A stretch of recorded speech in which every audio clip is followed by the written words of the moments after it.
तर्क संग्रह ग्रंथ में प्रत्यक्ष खंड में विचार चल रहा था प्रत्यक्ष ज्ञान का।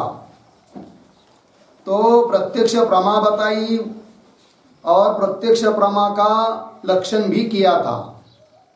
प्रत्यक्ष प्रमा का क्या लक्षण किया था जी? इंद्रियार्थ सन्निकर्षजन्यम ज्ञानम प्रत्यक्षम। बराबर। अब उस प्रत्यक्ष के दो प्रकार बताए, निर्विकल्पक सविकल्पक, दोनों का भी लक्षण किया। अब पुनः प्रश्न उपस्थित हुआ कि इंद्रिय और अर्थ इनके सन्निकर्ष से जो ज्ञान उत्पन्न होता है उसको बोलते हैं क्या? प्रत्यक्ष। किंतु इंद्रिय और अर्थ मतलब विषय, इनके सन्निकर्ष वो कितने प्रकार के हैं? जिसके कारण से कि प्रत्यक्ष ज्ञान उत्पन्न होता है। फिर वो सन्निकर्ष बताए, तो कितने प्रकार के सन्निकर्ष बताए? 6 प्रकार के सन्निकर्ष बता दिए। कौन कौन? संयोग, संयुक्त समवाय, संयुक्त समवेत समवाय, समवाय समवेत समवाय और विशेषण विशेष भाव। कितने हुए?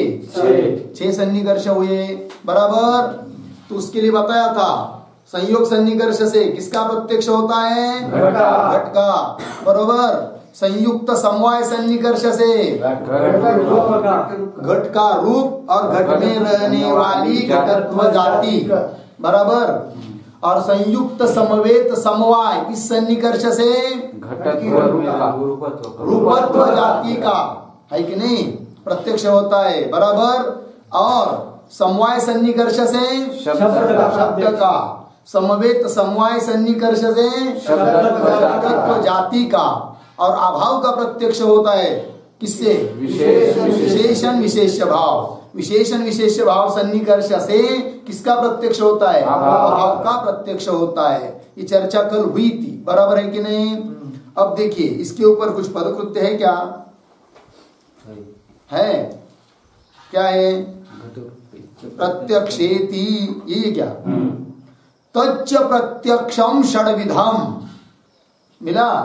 तो प्रत्यक्ष का लक्षण कर दिया मूल में, इंद्रियार्थ सन्निकर्षजन्यम ज्ञानम प्रत्यक्षम।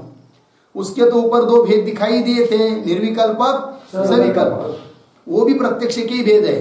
किंतु इंद्रिय और अर्थ, ध्यान दीजिए भाई, आप लोग ध्यान नहीं देते फिर गड़बड़ हो जाती है। इंद्रिय और अर्थ के सन्निकर्ष से जो ज्ञान उत्पन्न होता है वह ज्ञान प्रत्यक्ष। और इंद्रिय कितने हैं? 6 मन को लेकर, क्योंकि नैयायिक के अनुसार मन भी क्या है? इंद्रिय है। तो कितने इंद्रिय हुए? 6। तो 6 इंद्रियों के द्वारा 6 प्रकार का प्रत्यक्ष ज्ञान उत्पन्न होता है। जैसे चक्षुर इंद्रिय से जो प्रत्यक्ष ज्ञान उत्पन्न होगा उसको बोलेंगे चाक्षुष प्रत्यक्ष। क्या बोलेंगे? चाक्षुष प्रत्यक्ष। बराबर। त्वग इंद्रिय के द्वारा जो प्रत्यक्ष ज्ञान उत्पन्न होगा उसको क्या बोलेंगे? त्वाच प्रत्यक्ष। क्या? त्वाच प्रत्यक्ष। घ्राण है कि नहीं? क्रमशः। और चलिए, घ्राण इंद्रिय के द्वारा जो प्रत्यक्ष उत्पन्न होगा उसका घ्राणज प्रत्यक्ष। रसन इंद्रिय के द्वारा जो प्रत्यक्ष उत्पन्न होगा उसका नाम रासन प्रत्यक्ष। समझ में आया? रासन प्रत्यक्ष। और कौन बचा?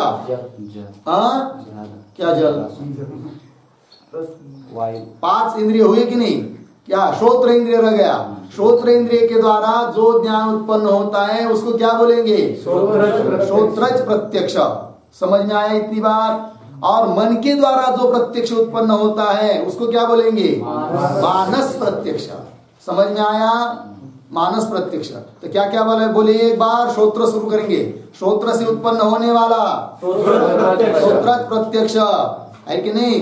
त्वग इंद्रिय से उत्पन्न होने वाला वाच प्रत्यक्ष। और चक्षुर इंद्रिय के द्वारा प्रत्यक्ष जो होता है उसका नाम चाक्षुष प्रत्यक्ष। समझ में आया कि नहीं? रसन इंद्रिय के द्वारा जिसका प्रत्यक्ष होता है उसका नाम रासन प्रत्यक्ष। और घ्राण इंद्रिय के द्वारा जो प्रत्यक्ष होता है उसका नाम है क्या? घ्राणज प्रत्यक्ष। और मन इंद्रिय के द्वारा जिसका प्रत्यक्ष होता है, मतलब जो प्रत्यक्ष होता है, उस प्रत्यक्ष का नाम क्या? मानस प्रत्यक्ष। इतनी बात समझ में आई क्या नहीं? देखिए समझ लीजिए, चक्षुर इंद्रिय के द्वारा जो ज्ञान उत्पन्न होगा उस ज्ञान को क्या बोलेंगे? चाक्षुष प्रत्यक्ष। क्या बोलेंगे? चाक्षुष प्रत्यक्ष। उस चाक्षुष प्रत्यक्ष जो ज्ञान है, प्रत्यक्ष ज्ञान है, उसमें यदि प्रकार भाषित हो रहा हो तो उस ज्ञान को क्या कहेंगे? सविकल्प। और चाक्षुषी ज्ञान है, लेकिन उसमें यदि कोई प्रकार भाषित नहीं हो रहा हो, कोई प्रकार प्रतीत नहीं हो रहा हो, तो उसको क्या बोलेंगे? निर्विकल्पक। क्या बोलेंगे? निर्विकल्पक। समझ में आया कि नहीं? फिर ये सब अलग अलग हो जाएंगे, जैसे दो दो। तो इंद्रिय से जो ज्ञान उत्पन्न होता है उस ज्ञान का नाम क्या हो जाएगा? त्वाच प्रत्यक्ष। उस त्वाच प्रत्यक्ष में यदि प्रकार भाषित हो रहा है तो सविकल्प, नहीं हो रहा है तो निर्विकल्प। इस प्रकार से संगति हो गया बात। अब पदकृत्य देखिए, तच्च प्रत्यक्षम षड्विधा। वो प्रत्यक्ष ज्ञान कितने प्रकार का है? 6 प्रकार का है। कौन कौन बता रहे? घ्राणज, रासन, चाक्षुष, श्रोत्र, त्वाच, मानस भेदात। नीला पंक्ति। तो घ्राणज, घ्राण इंद्रिय से जो प्रत्यक्ष होगा उसका नाम घ्राणज प्रत्यक्ष। रसन इंद्रिय के द्वारा, जीवा के द्वारा जो प्रत्यक्ष होगा उसका नाम रासन प्रत्यक्ष। चक्षुर इंद्रिय के द्वारा जो प्रत्यक्ष उत्पन्न होगा उसका नाम चाक्षुष प्रत्यक्ष। पंक्ति मिली कि नहीं? और पदकृत्य में। और श्रोत्र इंद्रिय के द्वारा जो प्रत्यक्ष उत्पन्न होगा उसका नाम श्रोत्र प्रत्यक्ष किंवा श्रोत्रज प्रत्यक्ष। ठीक है, श्रोत्र प्रत्यक्ष भी बोल सकते हैं, श्रोत्रज प्रत्यक्ष भी बोल सकते हैं। और त्वग इंद्रिय के द्वारा जो प्रत्यक्ष ज्ञान उत्पन्न होता है उसका नाम क्या? वाच प्रत्यक्ष। और मन इंद्रिय के द्वारा जो प्रत्यक्ष ज्ञान उत्पन्न होता है उसको क्या बोलेंगे? मानस प्रत्यक्ष। लग गया इतना? ध्यान दीजिए, आगे पढ़िए। क्या है? ननो प्रत्यक्ष कारणीभूत इंद्रियनिष्ठ प्रत्यक्ष सामानाधिकरण्य घटकः सन्निकर्षः कः इति अपेक्षायां तम विभज्य दर्शयति प्रत्यक्षेति। मूल में जो पंक्ति आई थी ना, प्रत्यक्ष ज्ञान हेतु इंद्रियार्थ सन्निकर्ष षड्विधः आया था ना, उसकी अवतरणिका है। समझ में आया? अब ध्यान दीजिए इधर। क्या होता है, एक अधिकरण में यदि 2 चीज रहती है, एक अधिकरण में 2 वस्तुएं रहती है, तो उन 2 वस्तुओं का परस्पर जो संबंध होता है उसको बोलते सामानाधिकरण्य। क्या जी? सामानाधिकरण्य। क्या? सामानाधिकरण्य शब्द का अर्थ हो जाता है एकाधिकरण वृत्तित्व। क्या जी? एकाधिकरण वृत्तित्व। चाहे तो लिख लीजिए, सामानाधिकरण्यम नाम। वाह, चलो भाई आगे। सामानाधिकरण्यम बराबर सामानाधिकरण्यम नाम किंवा सामानाधिकरण्यम बराबर के चिन्ह भी दे सकते हैं। एकाधिकरण वृत्तित्व, एकाधिकरण वृत्तित्व हो गया भाई। एक अधिकरण में रहना उसको क्या बोलते हैं? सामानाधिकरण्य। ध्यान दीजिए, सामने भूतल है। क्या है? भूतल। भूतल पर घट रखा है, उसी भूतल पर पट भी रखा है। एक ही भूतल पर दोनों है। कौन कौन? घट और पट। दोनों का अधिकरण एक है कि नहीं? इसका मतलब उन दोनों का, घट और पट का क्या है? सामानाधिकरण्य है। क्या है जी? सामानाधिकरण्य। इतनी बात समझ में आई? किसका किसका सामानाधिकरण्य है? घट का और पट का। ठीक है, बताइए उस भूतल पर घट किस संबंध से है? संयोग संबंध से। बात पता चली? उसी भूतल पर पट किस संबंध से है? संयोग संबंध से। दोनों भी, घट और पट दोनों भी संयोग संबंध से कहाँ रह रहे हैं? भूतल में रह रहे हैं। इतनी बात समझ में आई ना? तो देखिए, तो इसको दूसरे शब्द में क्या बोल सकते हैं? घटनिष्ठ पट सामानाधिकरण्यम। बोलो, घटनिष्ठ पट सामानाधिकरणम। है कि नहीं? घट में घटनिष्ठ है कि नहीं? घट में क्या है? पट का सामानाधिकरण्य है। वही तो वो ना, घटनिष्ठ पट सामानाधिकरण्यम। इसको उधर भी बोल सकते हैं क्या? पटनिष्ठ घट सामानाधिकरण्यम। क्या क्या? पटनिष्ठ घट सामानाधिकरण्यम। बराबर। सामानाधिकरण्यम का अर्थ क्या होता है? एक अधिकरण में रहना। और जिस एक अधिकरण में रह रहे हैं वो किसी न किसी संबंध से रह रहे हैं। बराबर है कि नहीं? जैसे यहाँ पर घट भूतल पर किस संबंध से रह रहा है? संयोग संबंध से रह रहा है। और पट भी भूतल पर किस संबंध से रह रहा है? संयोग संबंध से रह रहा है। ठीक है, ध्यान दीजिए। घट में पट का सामानाधिकरण है कि नहीं? ध्यान दीजिए, घट में पट का सामानाधिकरण है कि नहीं? किंतु घट में पट का सामानाधिकरण्य आने के लिए क्या क्या? घट में पट का सामानाधिकरण्य आने के लिए घट का भूतल के साथ कौन सन्निकर्ष है? संयोग सन्निकर्ष है। क्या सन्निकर्ष है? संयोग सन्निकर्ष है। ठीक है, उसी प्रकार पट में घट का सामानाधिकरण्य आया कि नहीं? तो उस पट में घट का सामानाधिकरण्य आने के लिए वह पट उस भूतल पर किस संबंध से रह रहा है? संयोग संबंध से रह रहा है। इतनी बात समझ में आई? देखिए, तो घटनिष्ठ पट का क्या है? सामान्य। पुस्तक बंद कर दो भाई, क्यों देख रहे नीचे? हाँ बोलो, बंद कर दो ना। तो क्या हुआ? घटनिष्ठ पट सामानाधिकरण्यम। बोलो, घटनिष्ठ पट सामानाधिकरण्यम। है कि नहीं? क्या क्या? पुनः एक बार। घटनिष्ठ पट सामानाधिकरण्यम। उधर बोलो, पटनिष्ठ घट सामानाधिकरण्यम। इतना समझ में आया? अब मैं यदि प्रश्न पूछूं, क्या घटनिष्ठ पट सामानाधिकरण्य घटकः सन्निकर्षः कः? क्या क्या? घटनिष्ठ घट में पट का सामानाधिकरण है कि नहीं? लेकिन उस घट में पट का सामानाधिकरण आने के लिए घट का भूतल के साथ कौन सन्निकर्ष है? इतना ही हमको पूछना है। सामानाधिकरण्य का घटक सन्निकर्ष कौन? अर्थात वो सामानाधिकरण्य आने के लिए, सामानाधिकरण्य होने के लिए, सामानाधिकरण करने के लिए कारणीभूत सन्निकर्ष कौन? ये प्रश्न का आशय है। समझ में आया? तो क्या प्रश्न हुआ? घटनिष्ठ पट सामानाधिकरण्य घटकः सन्निकर्ष कः? तो कौन सन्निकर्ष बताएंगे आप लोग? संयोग सन्निकर्ष। क्योंकि घट का भूतल के साथ कौन सन्निकर्ष है? संयोग सन्निकर्ष है। इतनी बात समझ में आई ना?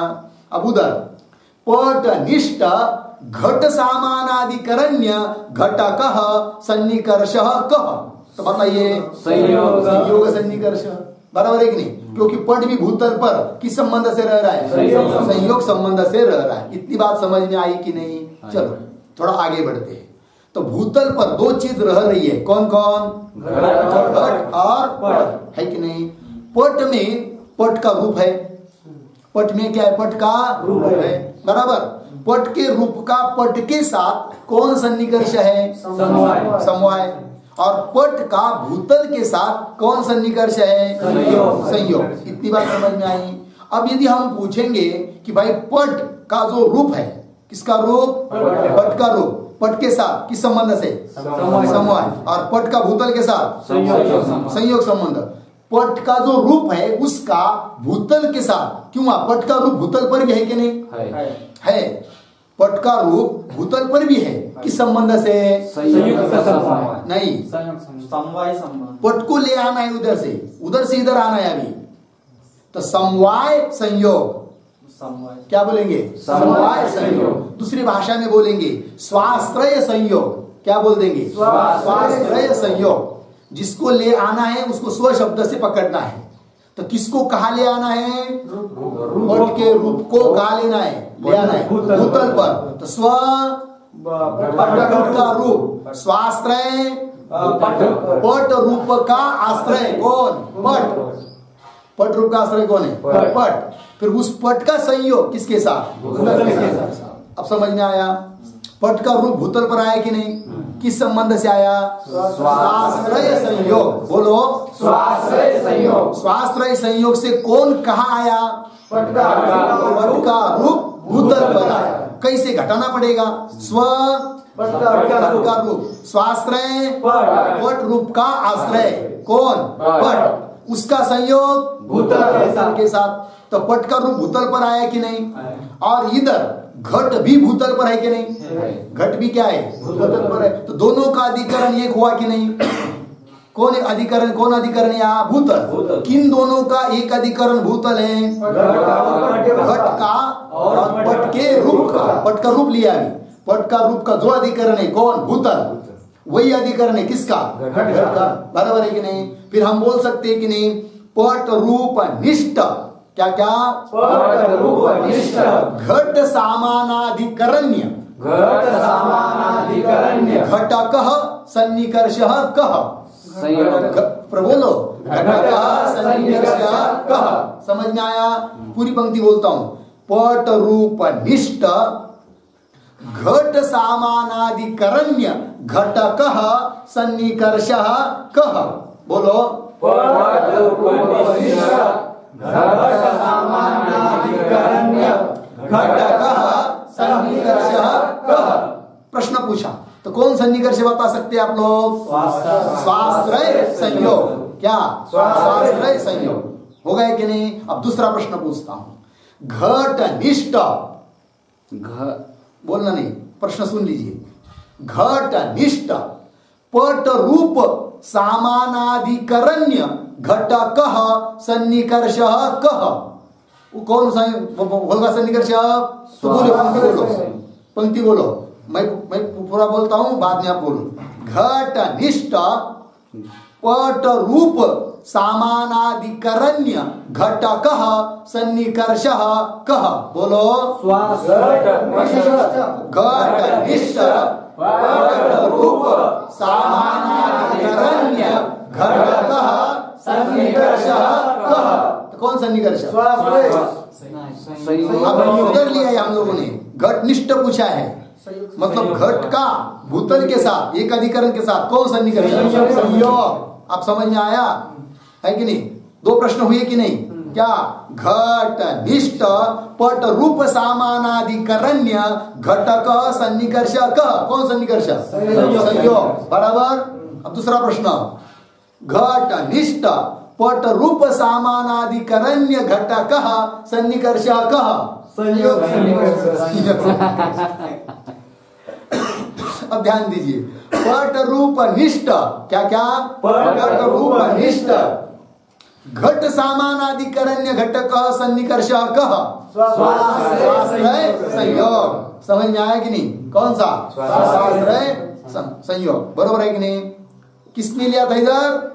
रूप है कि नहीं? अब पुनः प्रश्न पूछता हूं, ध्यान दीजिए। आप बुद्धि लगाएंगे तो कमाल हो जाएगी, है कि नहीं? रूपत्व निष्ठ, समझ में आ रही बात? अब पट का रूप नहीं लिया, उसके और एक बार आगे चले गए। रूप में क्या रहता है? रूपत्व। बराबर।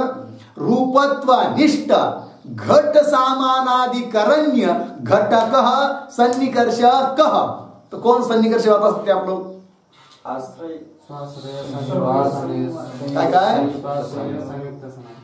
स्वाश्रय समवेत संयोग। क्या बोलेंगे? स्वाश्रय संवेत संयोग। स्व रूपत्व, रूपत्व उसका आश्रय रूप, उसका समवाय पट।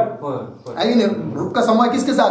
पट के साथ। और पट का संयोग भूतल के साथ। पुनः एक बार, स्व रूपत्व उसका आश्रय रूप, उसका समवाय पट के साथ, और पट का संयोग भूतल के साथ। समझ में आ रहे? बात समझ में आई इतनी? अब चलिए, इंद्रिय और विषय का सन्निकर्ष कितने प्रकार का है? 6 प्रकार का है। बात बराबर है कि नहीं? कितने प्रकार का है? 6 प्रकार का है। कौन कौन ये भी आप लोगों को पता है। बराबर। समझ लीजिए, सामने रखा है घट। क्या रखा है? घट। और ज्ञान हुआ अयम घट। क्या हुआ? अयम घट। ज्ञान क्या हुआ? अयम घट। बोलते नहीं तो समझ में नहीं आएगा, बोलने में क्यों आलस करते लोग। हाँ, ज्ञान हुआ, सामने कौन है? घट। नहीं बोलना हो तो पाठ में मत बैठो, सीधी बात। सामने क्या रखा है? घट। और ज्ञान हुआ अयम घट। कौन ज्ञान हुआ? अयम घट। ज्ञान का आकार क्या है? अयम घट। ज्ञान है ना ये? देखिए, ज्ञान गुण किसका है? आत्मा। शाबाश, बराबर है। नहीं, एक मत में ज्ञान गुण किसका है? आत्मा में। ज्ञान गुण आत्मा में किस संबंध से रहेगा? समवाय संबंध से रहता है, बराबर है कि नहीं? ज्ञान गुण अयम घट, ये ज्ञान भी समवाय संबंध से कहाँ रहेगा? आत्मा में रहेगा। बात है कि नहीं? और यही ज्ञान, इस ज्ञान का विषय कौन है? अयम घट, इस ज्ञान का विषय कौन है? घट, बराबर है। अयम घट, इस ज्ञान का विषय कौन है? घट, बराबर है कि नहीं? और एक बात, ज्ञान समवाय संबंध से आत्मा में रहता है, किंतु विषयता संबंध से विषय में रहता है। क्या क्या? विषयता संबंध से विषय में रहता है। संबंध बदल गया, समझ में आया कि नहीं? तो अयम घट यह ज्ञान, क्या क्या? अयम घट यह ज्ञान विषयता संबंध से कहाँ रहेगा? घट में रहेगा। बात समझ में आई कि नहीं? और इंद्रिय, इंद्रिय भी घट में गया कि नहीं? इंद्रिय का और घट का कौन सन्निकर्ष? संयोग है। क्या है? संयोग। लेकिन विषय के साथ इंद्रिय आदिकों का संयोग ही सन्निकर्ष होगा, ऐसा कोई नियम है क्या? कभी संयोग होगा, कभी संयुक्त समवाय होगा, कभी संयुक्त संवेद समवाय होगा, जिसका जिसका प्रत्यक्ष होगा। समझ में आया कि नहीं? समझ ली सामने कौन है? घट। अब घट को बनाए एक अधिकरण, घट अधिकरण है, उसको दो चीज रखना है कि नहीं? कौन कौन? ज्ञान। तो अयम घट, यह ज्ञान घट में है कि नहीं? किस संबंध से? विषयता संबंध से, बरोबर। चक्षु भी घट में है कि नहीं? है कि नहीं? किस संबंध से? संयोग आदि सन्निकर्ष से। चक्षु इंद्रिय घट में है कि नहीं? किस संबंध से? बताया था ना कल, चक्षु का और घट का कौन सन्निकर्ष होगा? संयोग ही होगा ना। तो चक्षु का घट के साथ सन्निकर्ष है कि नहीं? तो चलो बात क्या करनी है, उस घट में चक्षु भी गया कि नहीं? बोलो, किस संबंध से? संयोग संबंध से। तो दोनों का समान अधिकरण हुआ कि नहीं? किस किस का? ज्ञान का और चक्षु का, मतलब इंद्रिय का, है कि नहीं? क्या क्या? ज्ञान का और इंद्रिय का, दोनों का एक अधिकरण हुआ कि नहीं? एक अधिकरण कौन है यहाँ पर? घट। एक अधिकरण कौन है? उस घट रूप एक अधिकरण में दोन कौन कौन रह रहे हैं? ज्ञान और चक्षुरादि इंद्रिय और ज्ञान। बात समझ में आया कि नहीं? जैसे हम लोग ने प्रश्न पूछा था, क्या? घट पट निष्ठ घट सामानाधिकरण्य और पट निष्ठ घट सामानाधिकरण्य, उसी प्रकार इंद्रिया निष्ठ ज्ञान सामानाधिकरण्य है कि नहीं? ज्ञान मतलब कौन सा ज्ञान? प्रत्यक्ष ज्ञान। तो क्या बोल सकते हैं? इंद्रिया निष्ठ प्रत्यक्ष सामानाधिकरण्य। बोलो, इंद्रिय निष्ठ प्रत्यक्ष सामानाधिकरण्य। क्या क्या? इंद्रिय निष्ठ, इंद्रिय में सामानाधिकरण्य प्रत्यक्ष ज्ञान का है कि नहीं? तो मैं इंद्रिय निष्ठ प्रत्यक्ष सामानाधिकरण्यम। बोलो, इंद्रिय निष्ठ प्रत्यक्ष सामानाधिकरण्यम। उधर बोलो, अब क्या होगा वाक्य उल्टा? ज्ञान प्रत्यक्ष ज्ञान निष्ठ इंद्रिय सामानाधिकरण्यम। क्या क्या? प्रत्यक्ष ज्ञान निष्ठ इंद्रिय सामानाधिकरण्यम। बराबर है कि नहीं? तो समझ लीजिए, मैंने प्रश्न पूछा, क्या? प्रत्यक्ष ज्ञान निष्ठ, प्रत्यक्ष ज्ञान निष्ठ इंद्रिय सामानाधिकरण्य घटकः सन्निकर्षः कः? ये प्रश्न पूछा, तो क्या उत्तर देंगे आप लोग? विषय। हाँ, अगदी बराबर। कौन? विषयता। क्योंकि ज्ञान किस संबंध से रह रहा है? विषय में, विषयता। बात समझ में आई कि नहीं? पुनः एक बार भूतल का उदाहरण लीजिए सामने। भूतल पर दोन रखा है, कौन कौन? घट और पट। तो घट किस संबंध से रह रहा है? संयोग संबंध से। और पट किस संबंध से रह रहा है? संयोग संबंध से। किसमें? भूतल में। और पट का रूप किस संबंध से रह रहा है भूतल में? स्वाश्रय संयोग। किस संबंध से? स्वाश्रय संयोग। भूतल दोनों का अधिकरण एक हुआ कि नहीं? भूतल किस किस का? घट का और पट के रूप का। अब प्रश्न, घट निष्ठ, क्या प्रश्न पूछ रहा हूं मैं? घट निष्ठ पट रूप सामानाधिकरण्य घटकः सन्निकर्ष कह, तो क्या बोलेंगे? संयोग सन्निकर्ष। घटनिष्ठ है ना, इसलिए घटका और भूतल का सन्निकर्ष बताना पड़ा, संयोग सन्निकर्ष बराबर। अब इधर पट रूप निष्ठ, क्या? पट रूप निष्ठ घट सामानाधिकरण्य घटकः सन्निकर्ष कह, स्वाश्रय है कि नहीं? उस प्रकार जिसका बोलने का वो विशिष्ट करना, हाँ, जिसमें निष्ठा आ रहा है ना उसका सन्निकर्ष बताना है। समझ में आया कि नहीं? देखिए, प्रत्यक्ष ज्ञान निष्ठ, क्या? प्रत्यक्ष ज्ञान निष्ठ, क्या? इधर इंद्रिय सामानाधिकरण्य घटकः सन्निकर्षः कह, ये प्रश्न है। विषयता, कौन सन्निकर्ष? विषयता। अब इधर पूछेंगे इंद्रिय निष्ठ, क्या क्या? इंद्रिय निष्ठ प्रत्यक्ष सामानाधिकरण्य घटकः सन्निकर्षः कह, संयोग। क्यों संयोग ही हो सकता है कि नहीं? संयोग आदि 6 प्रकार का हो सकता है। समझ में आया कि नहीं? तो संयोग आदि समझ में आया बात? पुनः क्या क्या? इंद्रिय निष्ठ प्रत्यक्ष सामानाधिकरण्य घटकः सन्निकर्षः कह, तो कौन सन्निकर्ष? संयोग। बात समझ में आया भाई? इतनी बात लगी कि नहीं? हाँ। अब मूल में जो पंक्ति आई थी कौन सी? प्रत्यक्ष ज्ञान हेतु इंद्रियार्थ सन्निकर्ष षड्विध, उस पंक्ति की अवतरणिका है ये पंक्ति। क्या? कि वो सन्निकर्ष प्रत्यक्ष ज्ञान के लिए कारणीभूत सन्निकर्ष कितने प्रकार का है, लेकिन सीधा नहीं पूछा उन्होंने, थोड़ा ऐसा टेढ़ा पूछा है कि नहीं? अब पंक्ति पढ़िए पद कृत्य की, मिला है। देखिए, प्रत्यक्ष कारणीभूत मिला, प्रत्यक्ष कारणीभूत मतलब प्रत्यक्ष होने के लिए कारण।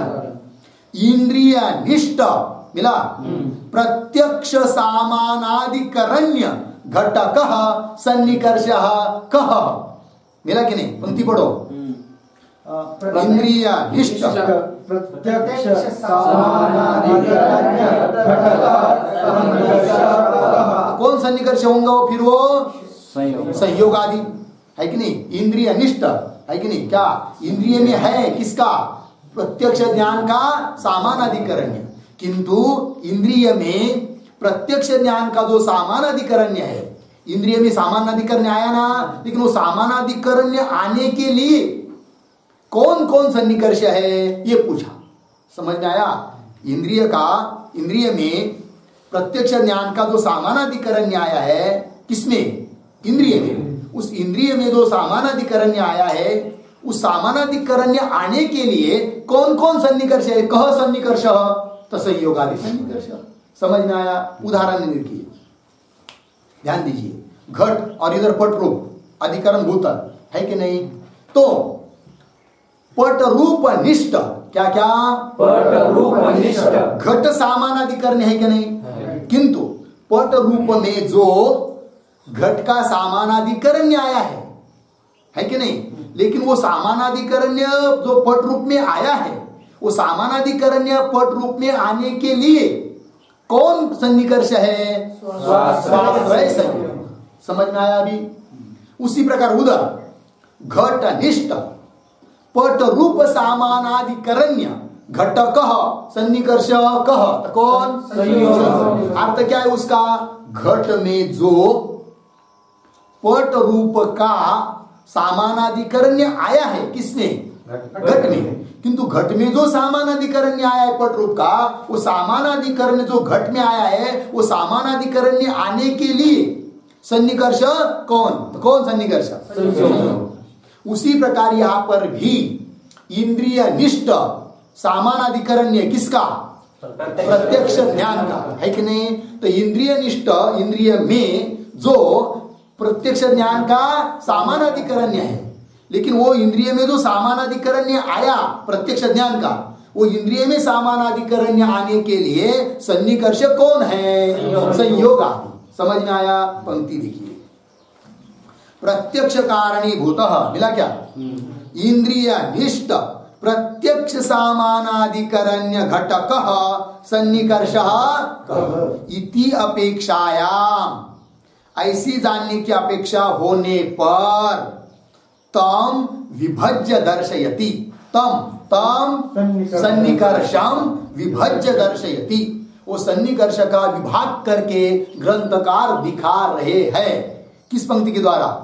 प्रत्यक्ष ज्ञान हेतु इंद्रियार्थ सन्निकर्ष षड्विधः, मूल में। समझ में आया?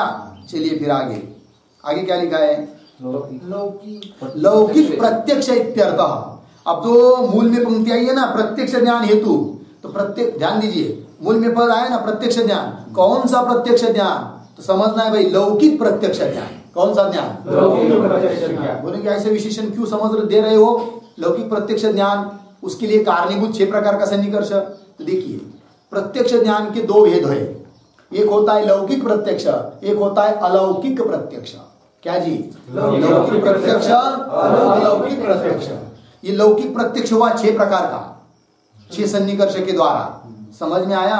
और अलौकिक प्रत्यक्ष वो 3 प्रकार का होता है। वो कितने प्रकार का होता है? 3। कौन कौन? सामान्य लक्षण, ज्ञान लक्षण और योग लक्षण किंवा योगज लक्षण, है कि नहीं? वो 3 प्रकार के सन्निकर्ष है। सामान्य लक्षण सन्निकर्ष और ज्ञान लक्षण सन्निकर्ष और योगज लक्षण सन्निकर्ष। समझ में आया? वो यह बात नहीं, ये तर्क संग्रह है, किंतु यहाँ पर लौकिक प्रत्यक्ष शब्द आया ना, इस बात को स्पष्ट करने के लिए वो भेद बता दिया। समझ में आई इतनी बात?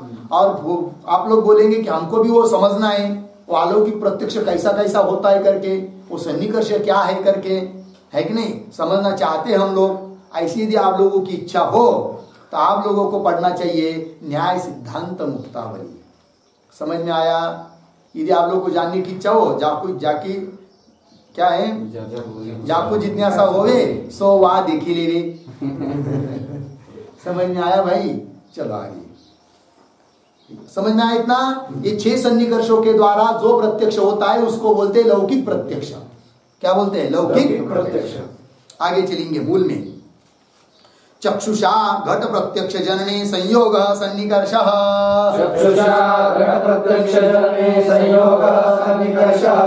सरल है कि नहीं? क्या अर्थ हुआ? चक्षु के द्वारा घट का प्रत्यक्ष होने में कौन सन्निकर्ष? संयोग हो चुका है सब बात। आगे पदकृत है किसके ऊपर है? पदकृत देखिए, संयोगम उदाहरति चक्षुषा इति, मिला? संयोग का उदाहरण दे रहे। तो संयोग का उदाहरण तो दिया है ऊपर, चक्षुषा घट प्रत्यक्ष जनने। उसी प्रकार और भी समझना है। क्या? तथाच द्रव्य, स्पष्टीकरण कर रहे उसका। तथाच द्रव्य चाक्षुष त्वाच मानसेषु संयोग एव सन्निकर्षः इति भावः, मिला? देखिए भाई, द्रव्य का चाक्षुष प्रत्यक्ष करना हो, जैसे घट द्रव्य है कि नहीं, उसका चक्षु के द्वारा प्रत्यक्ष करना हो। चक्षु के द्वारा जो प्रत्यक्ष होता है उसको बोलते हैं क्या? चाक्षुष प्रत्यक्ष। तो घट द्रव्य है, मतलब कोई भी द्रव्य हो, द्रव्य का यदि चाक्षुष प्रत्यक्ष करना हो तो कौन सन्निकर्ष? संयोग सन्निकर्ष। बराबर। अब त्वग इंद्रिय के द्वारा घट का प्रत्यक्ष हो रहा है।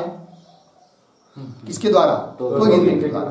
त्वग इंद्रिय के द्वारा जो प्रत्यक्ष होता है उसको क्या बोलते हैं? त्वच प्रत्यक्ष।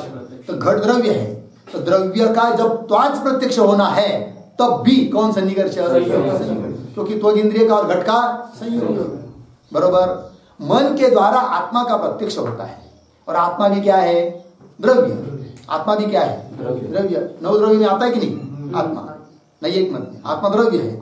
फिर मन के द्वारा उसका प्रत्यक्ष होता है, मन भी इंद्रिय है, तो मन के द्वारा जो प्रत्यक्ष होता है उसका नाम क्या? मानस प्रत्यक्ष।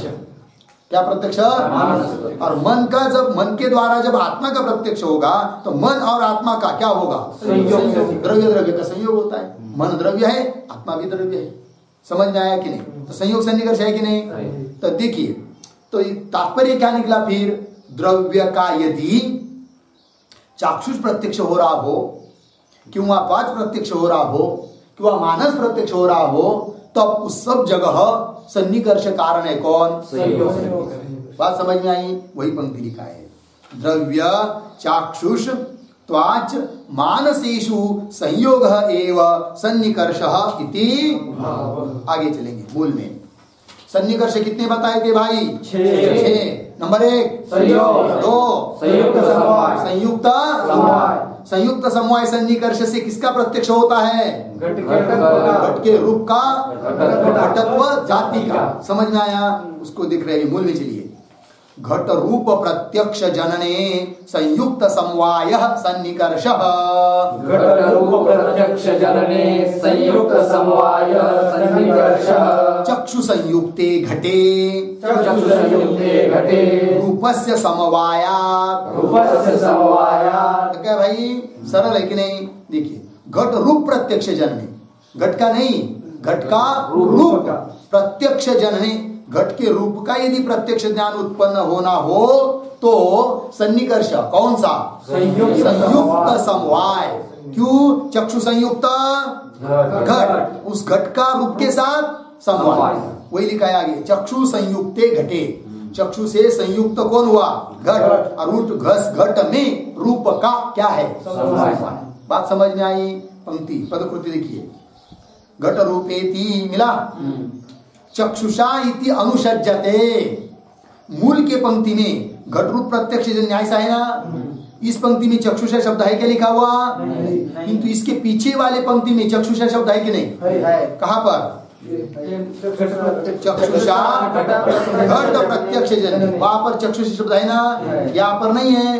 तो बोल रहे उस चक्षुषा शब्द की अनुवृत्ति ले आएंगे। यहाँ पर क्या ले आएंगे?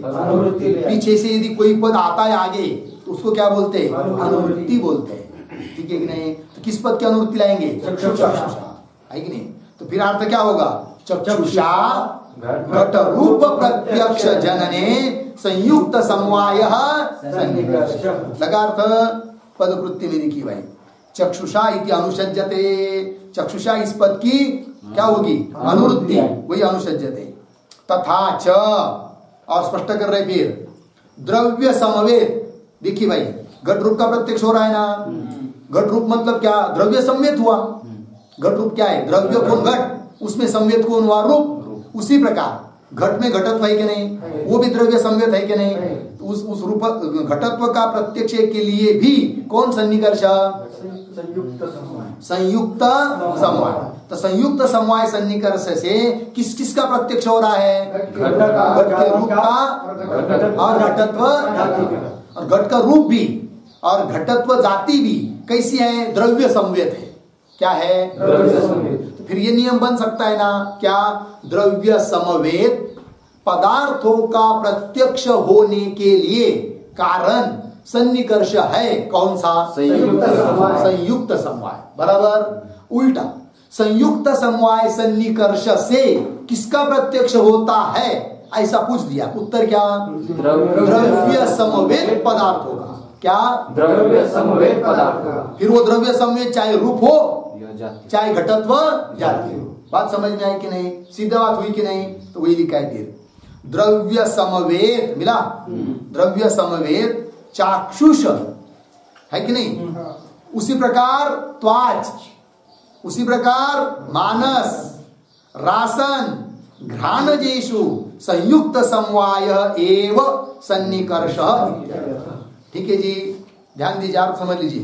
द्रव्य समवेत मतलब द्रव्य में समवाय संबंध से रहने वाला, उसका प्रत्यक्ष चाक्षुष हो रहा हो तो भी, त्वाच, रासन, मानस, कोई भी प्रत्यक्ष हो रहा है किसका? लेकिन द्रव्य समवेत पदार्थ का। आगे पीछे नहीं जाना, कौन का? किसका? द्रव्य समवेत पदार्थों का प्रत्यक्ष, भले वो चाक्षुष हो रहा हो, त्वाच हो रहा हो, मानस हो रहा हो, रासन हो रहा हो, घ्राणज हो रहा हो, तो सब में सन्निकर्ष एक ही है कारण। कौन? संयुक्त समवाय। संयुक्त समवाय। समझ में आई बात? ध्यान दीजिए, चक्षु के द्वारा कौन से द्रव्य समवेत पदार्थ का प्रत्यक्ष होता है? बोलो। घट रूप का। बराबर। घटत्व जाति का। बरोबर। अब आगे वाला प्रश्न पूछता हूं, ध्यान दीजिए। संयुक्त संयुक्त समवाय संबंध से क्या क्या? संयुक्त समवाय संबंध से कौन सा ऐसा द्रव्य समवेत पदार्थ है कि जिसका त्वाच प्रत्यक्ष हो रहा हो?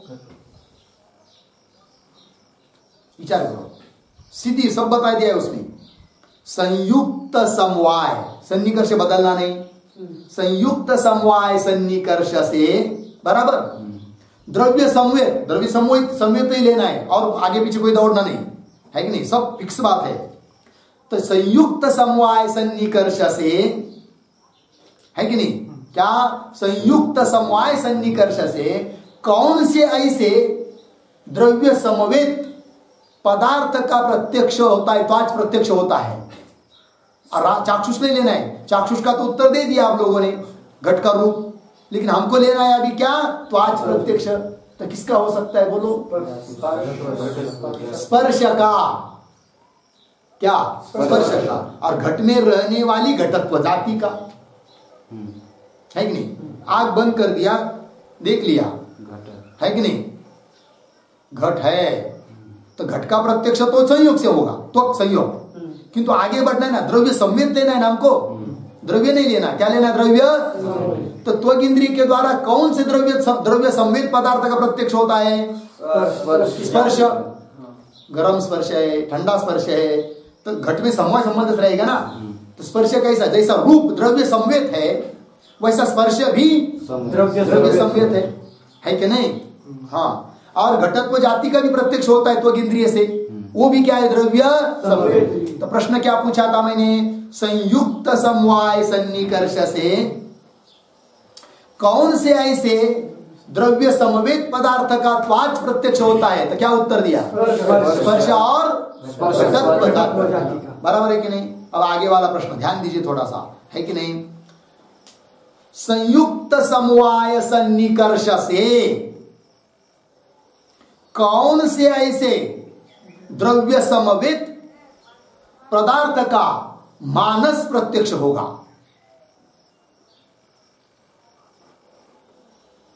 विचार करो, समझ में आ रही कि नहीं बात, कठिन है क्या कोई। मन के द्वारा जो प्रत्यक्ष होता है वो मानस प्रत्यक्ष, और मन के द्वारा किसका प्रत्यक्ष, किसका प्रत्यक्ष होता है ये भी आप लोगों को पता है। अब उन अनेक प्रत्यक्षों में से हमको वही लेना है, केवल द्रव्य संवेद जो है, बात खत्म। संकल्प विचार करो, बराबर है, विचार करते जाओ। पुनः प्रश्न बताओ, संयुक्त समवाय सन्निकर्ष से, ध्यान दीजिए आप लोग, ध्यान नहीं देंगे ना तो समझ में नहीं आएगा। क्या क्या, संयुक्त समवाय सन्निकर्ष से कौन से ऐसे द्रव्य समवेत पदार्थ का मानस प्रत्यक्ष होता है, ज्ञान का, बराबर, ज्ञान का, क्योंकि मन के आत्मा का प्रत्यक्ष होता है ना, किंतु आत्मा का तो संयोग सन्निकर्ष से होता है। हमको तो सन्निकर्ष कौन चाहिए, संयुक्त समवाय, कौन लेना है, संयुक्त, और पदार्थ भी वही लेना है जो द्रव्य समवेत हो। तो द्रव्य हुआ आत्मा, और उसमें समवाय संवेद कौन है, ज्ञान, इच्छा, प्रयत्न, और आत्मा में रहने वाली आत्मत्व जाति, ये सब हो गए, आ जाएंगे द्रव्य संवेद, समझ में, द्रव्य आत्मा, उसमें समवाय संबंध से रहने वाले ज्ञान, इच्छा, आत्मत्व जाति आदि, उनका मानस प्रत्यक्ष होता है कि नहीं, किस सन्निकर्ष से होता है, संयुक्त समवाय, किस सन्निकर्ष से होता है, संयुक्त समवाय, बात समझ में आया। हाँ, और आगे बताता हूं, रस का प्रत्यक्ष होता है कि नहीं, रसन इंद्रिय के द्वारा, रसन इंद्रिय के द्वारा रस का प्रत्यक्ष होता है कि नहीं, किस सन्निकर्ष से होता है बताओ, संयोग, रस का प्रत्यक्ष होता है कि नहीं, खट्टा, मीठा, तुरट, अम्बट, जो भी रस होगा उसका प्रत्यक्ष रसन इंद्रिय द्वारा होता है कि नहीं, किस सन्निकर्ष, विषय संयोग, संयुक्त समवाय, क्या संयुक्त, देखिए फल, जीव संयोग हुआ, और फल का रस के साथ समवाय, नहीं समझ में आ रहा है।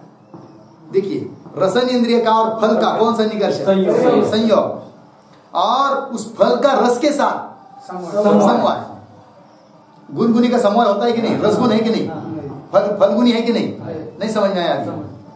रसन इंद्रिय का फल के साथ संयोग, और फल का रस के साथ समवाय, फिर रसन इंद्रिय का उस रस के साथ संयुक्त समवाय, है कि नहीं। उस रस का जो प्रत्यक्ष होगा रसन इंद्रिय के द्वारा, कौन सा प्रत्यक्ष, रासन प्रत्यक्ष, रसन इंद्रिय के द्वारा जो भी प्रत्यक्ष होता है उसको क्या बोलते हैं, रासन प्रत्यक्ष, समझ में आया। तो रस का प्रत्यक्ष रसन इंद्रिय के द्वारा किस संबंध से हो रहा है, संयुक्त समवाय, है कि नहीं? अब मैं प्रश्न पूछता हूं, ध्यान दीजिए। संयुक्त समवाय सन्निकर्ष से कौन से ऐसे द्रव्य समवेत पदार्थ का रासन प्रत्यक्ष होता है? बताओ। रस रस का, क्योंकि रस भी क्या है? द्रव्य समवेत है कि नहीं? द्रव्य फल, उसमें समवेत रस, तो द्रव्य समवेत हुआ कि नहीं? रस, तो उसका प्रत्यक्ष रासन प्रत्यक्ष हो रहा है कि नहीं? कौन सन्निकर्ष से? संयुक्त समवाय। बात समझ में आई? कठिन जा रहा है क्या? नहीं, है कि नहीं? अब देखिए, गंध का प्रत्यक्ष घ्राण इंद्रिय द्वारा होता है कि नहीं? उस प्रत्यक्ष को भी क्या बोलेंगे? घ्राणत प्रत्यक्ष। लेकिन घ्राण इंद्रिय के द्वारा गंध का प्रत्यक्ष किस सन्निकर्ष से होगा? संयुक्त समवाय। संयुक्त समवाय। गुण का प्रत्यक्ष हो रहा है ना? आग बंद कर बता दो, संयुक्त समवाय। समझ में आया? घ्राण इंद्रिय और फूल पुष्प, इनका संयोग, और पुष्प का गंध के साथ समवाय। फिर घ्राण इंद्रिय के द्वारा गंध का प्रत्यक्ष किस सन्निकर्ष से? संयुक्त समवाय, है कि नहीं? तो कौन से ऐसे द्रव्य संवेद पदार्थ का घ्राणज प्रत्यक्ष हो रहा है? संयुक्त समवाय सन्निकर्ष से गंध का। बात समझ में आई? बस इसी प्रकार सब जगह लगाना है। क्या रहा अभी? हो गया ना सब? तो वही लिखिए, पंक्ति लिखिए, तथा च, मिला कि नहीं? तथा च द्रव्य समवेत।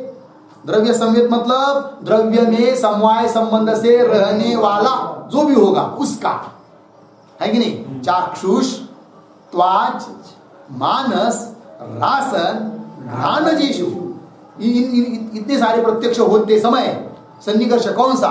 संयुक्त समवाय एव सन्निकर्ष। समझ में आया बात? समझ लीजिए, कल ऐसा प्रश्न पूछेंगे, क्या घ्राणज प्रत्यक्ष बताओ ऐसा कि जिसका प्रत्यक्ष संयुक्त समवाय सन्निकर्ष से हुआ है? गंध, है कि नहीं? और गंधत्व का प्रत्यक्ष, गंधत्व का भी घ्राण प्रत्यक्ष ही है ना? गंधत्व का घ्राण प्रत्यक्ष भी है, प्रत्यक्ष ही है, लेकिन उसके लिए सन्निकर्ष कौन? संयुक्त गंधत्व जाति लिया अभी, संयुक्त समवेत, संयुक्त समवेत समवाय। घ्राण संयुक्त पुष्प, उसका समवाय पुष्प गंध के साथ, गंध का समवाय गंधत्व के साथ। समझ में आ रही बात? कठिन जा रहा है क्या आप लोगों को? कठिन नहीं है, बहुत सीधा है। समझ में आया? न्याय शास्त्र सारखा सीधा, ऐसा सीधा जगत में दूसरा कोई शास्त्र नहीं। सच बोल रहा हूँ, झूठ नहीं है। हाँ, सबसे सरल शास्त्र यदि तो कौन सा है? न्याय शास्त्र है। समझ में आया? चलो भाई, व्याकरण और न्याय, क्योंकि व्याकरण में भी न्याय में भी ऐसा है, बेदुनी चार चार ही होता है, थोड़ा भी इधर इधर नहीं चलेगा। समझ में आया?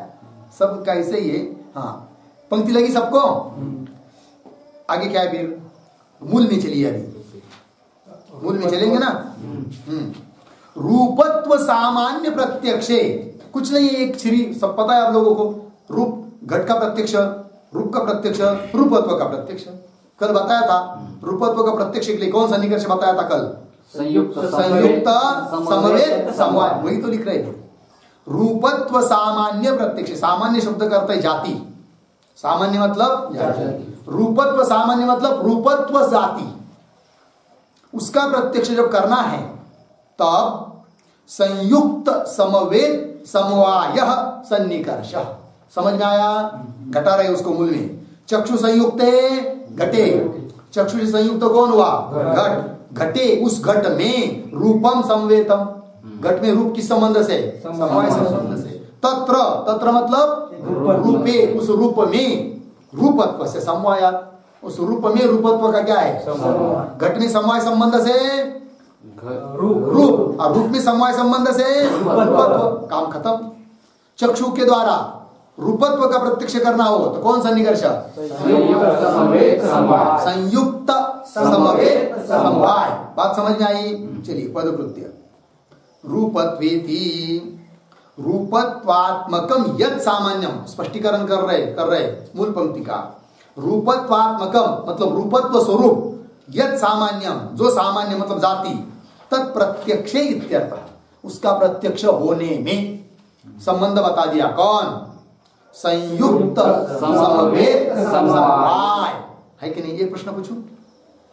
देखिए सीधी बात है, संयुक्त समवेत समवाय इस सन्निकर्ष से, इस सन्निकर्ष से द्रव्य समवेत समवेत ऐसा कौन सा पदार्थ है जिसका चाक्षुष प्रत्यक्ष होता है? रूपत्व जाती। बराबर, रूपत्व। आएगा नहीं अभी? सीधी बात है, समझ में आएगी नहीं?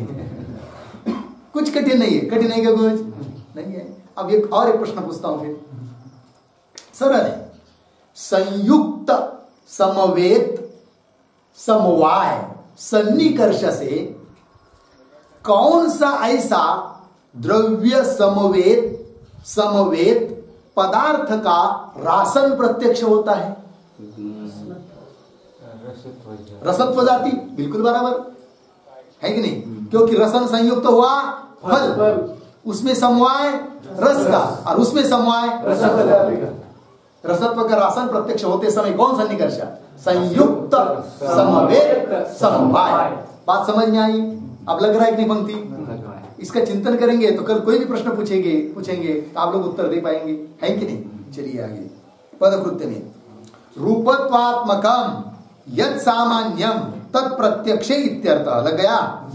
अत्रापि चक्षुषा इति अनुसज्जते, है कि नहीं? अत्रापि मतलब वो जो मूल की पंक्ति है ना, रूपत्व सामान्य, तो इसमें भी ऊपर से चक्षुषा इस पद की क्या लानी है? अनुवृत्ति लानी है। तो कैसा पंक्ति हो जाएगी फिर? चक्षुषा रूपत्व सामान्य प्रत्यक्षे संयुक्त समवेत समवाय सन्निकर्ष। ठीक है ना? लिखना नहीं है वहां पर, क्योंकि लिखना मतलब क्या हुआ, शब्द छूट गया इसलिए लिखना क्या अर्थ होता है? वो अनुवृत्ति आ रही है, समझना है केवल। ठीक है ना? चलो, तथा च आगे पढ़िए। तथा च द्रव्य, पढ़ता हूं, सुनते देखते रहिए। तथा च द्रव्य समवेत समवेत चाक्षुष रासन घ्राणज स्पर्शन मानसेषु संयुक्त समवेत समवाय एव सन्निकर्ष इति भाव। लग गया कि नहीं पंक्ति? कुछ कठिन है? देखिए ऊपर वाले जैसा ही है, केवल एक सीढ़ी बढ़ा दिया, है कि नहीं? क्या क्या आप ऊपर क्या था? द्रव्य समवेत पदार्थों का प्रत्यक्ष में, अब क्या कर दिया? द्रव्य समवेत समवेत पदार्थ का प्रत्यक्ष। चाहे वो प्रत्यक्ष हो सकता है क्या? चाक्षुष हो। किसका? द्रव्य समवेत समवेत पदार्थ का प्रत्यक्ष हो सकता है वो चाक्षुष हो, रासन हो, घ्राणज हो, स्पर्शन हो, चाहे मानस हो। उनका सबका प्रत्यक्ष होने के लिए सन्निकर्ष कौन? संयुक्त समवेत समवाय। समझ में आया? बताओ तो, मन के द्वारा संयुक्त समवेत समवाय सन्निकर्ष से किसका प्रत्यक्ष होगा? शाबाश, ज्ञानत्व जाति का। है? लग गया कि नहीं पंक्ति? क्योंकि मन का संयोग आत्मा के साथ, उसमें समवेत ज्ञान, उसमें समवेत ज्ञानत्व, तो संयुक्त समवेत समवाय हुआ कि नहीं? बस इसी प्रकार सब लगाना है कि नहीं? इसका बहुत अभ्यास कर रहे हैं, घर जाने के बाद लिखना है ये सब, कैसा कैसा लिख के लाना है, जो नहीं बताया वो। ठीक है जी, चलिए आगे। ये सभी का एक एक ऐसा बताओ। हाँ, सभी का एक एक उदाहरण लेकर लिख के लाओ कल, है कि नहीं?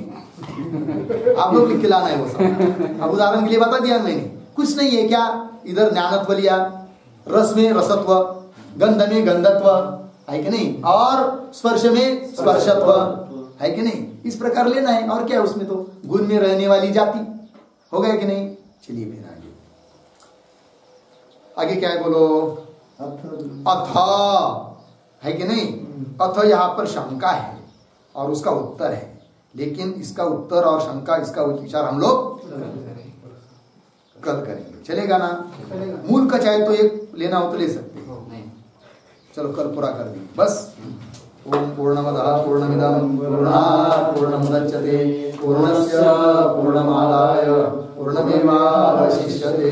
ओम शांति शांति शांति।